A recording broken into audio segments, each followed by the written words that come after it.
dream come true for many of us who worked at General Motors, at Chevrolet, and on Corvette for many, many years.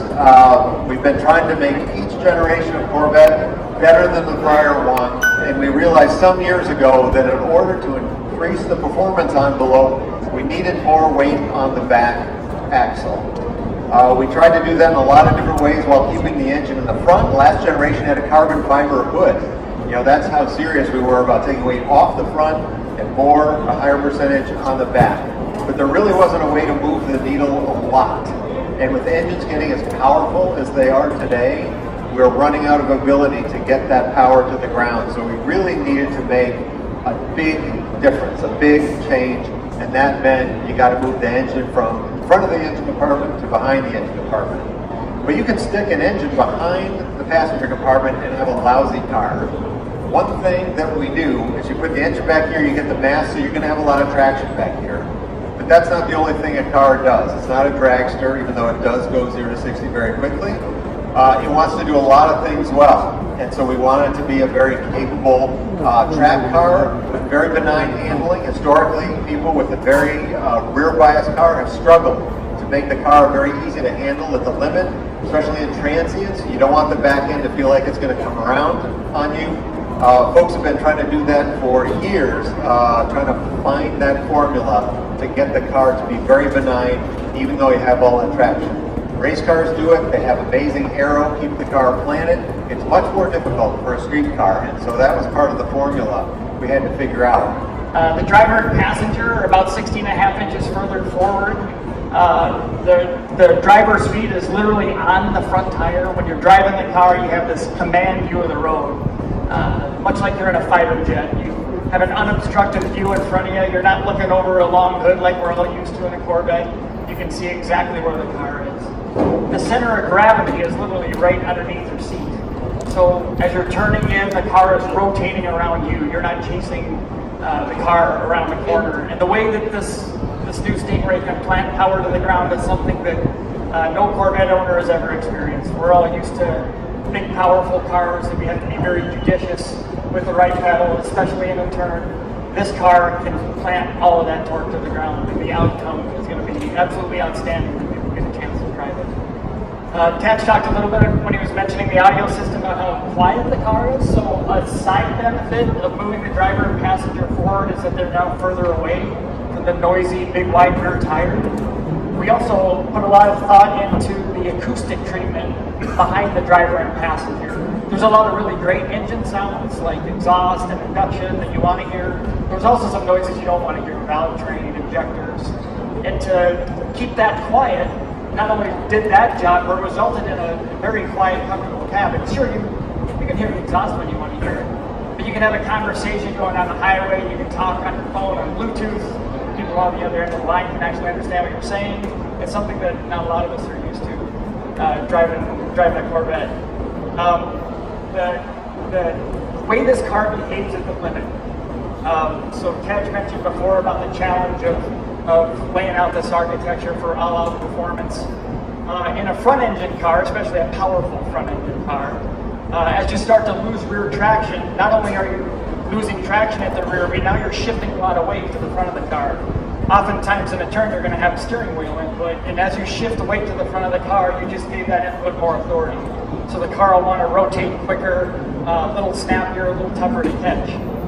This car, as some of us have got to push around a little bit, when you're driving at the limit and beyond, and you start to push the car too far, you don't upset the weight balance. The weight stays on the rear of the car. Even if the rear is spinning, you can slide the car around, drift it. It's certainly not the fastest way around the track, but it's a lot of fun. One thing we really haven't mentioned is that for the first time in 67 years on Corvette, we have 4-corner coil springs.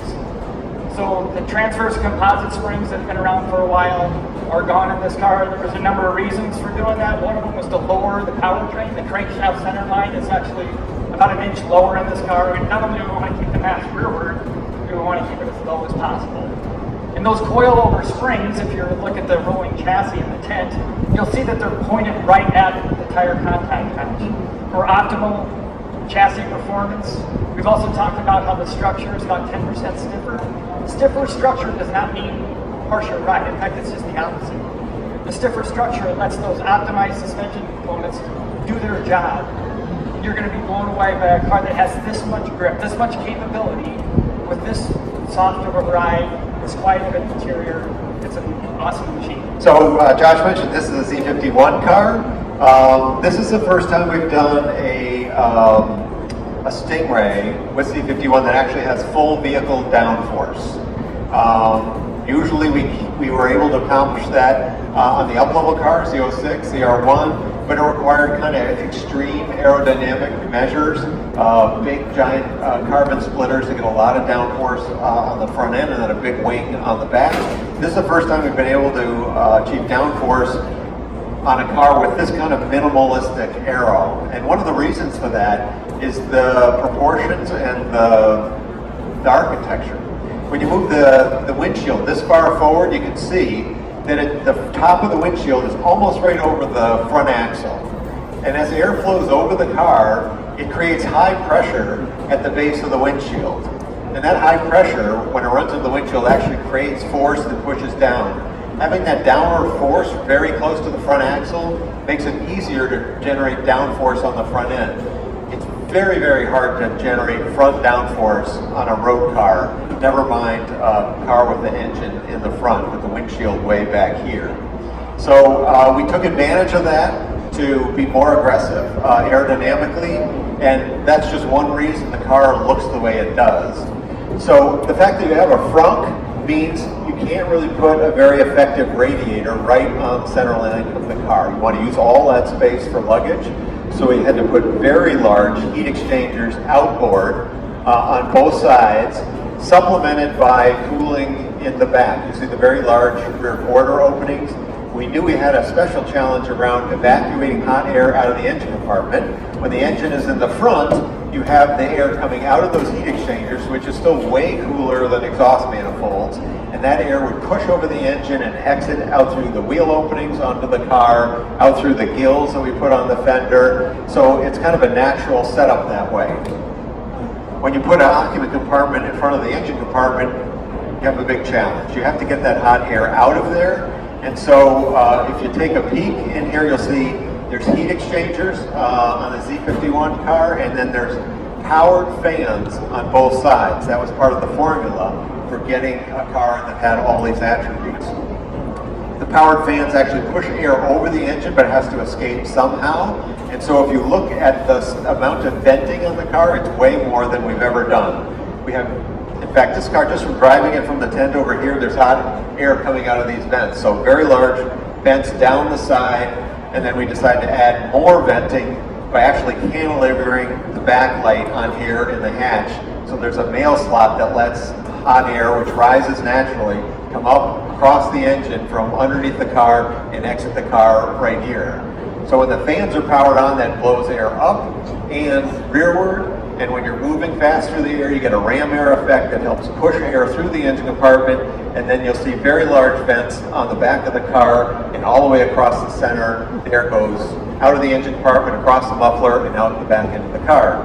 Now the reason for explaining all this is everybody looks at this car and thinks, oh my God, it's beautiful, it's styled, it's very powerful looking. But every single element on the car is extremely functional, and it had to be there. So that's what we started with, is what's the functional, what do we have to have on the car, what's underneath the skin, and then we had to figure out a way to make that totally integrated and beautiful on the outside. So that is why this car looks the way it does. It's all completely functional. One of the reasons why the car is so fast, 0 to 60, it's actually faster than any previous Corvette except for the mighty 755 horsepower 01. We have 495 horsepower LT2 V8, and one of the reasons why it does all the architectural advantages we've been talking about, as well as the new dual clutch transmission and ELSD. Now the dual clutch transmission replaces both the conventional manual and conventional automatic torque converter transmissions into one new design. So we still have a manual transmission. It's this kind of manual, not this kind of manual. And I will tell you, as a person that loves manuals, is once you get, this is a whole new level of engagement where it shifts in about 1/10 of a second. You're in full control. You can declutch the car by holding both paddles. And you can even shift, people are like, well, can you shift multiple gears? Yes, you can. You can hold the left paddle and shift multiple gears. Why do you want to do this? Well, maybe you're on the highway, you're in front of a slower car, most likely a Porsche. So you hold the pedal down, it does a 7-3 downshift, you're by them, you don't have to worry about them anymore. They're out of the way. So, and also you can put the car in drive, you're in traffic, whatever, you put it in drive, it behaves like you're used to. But if you put the car in sport or track mode, the shifts are very visceral. You can feel them hitting you in the back, and it makes the car a lot of fun to drive.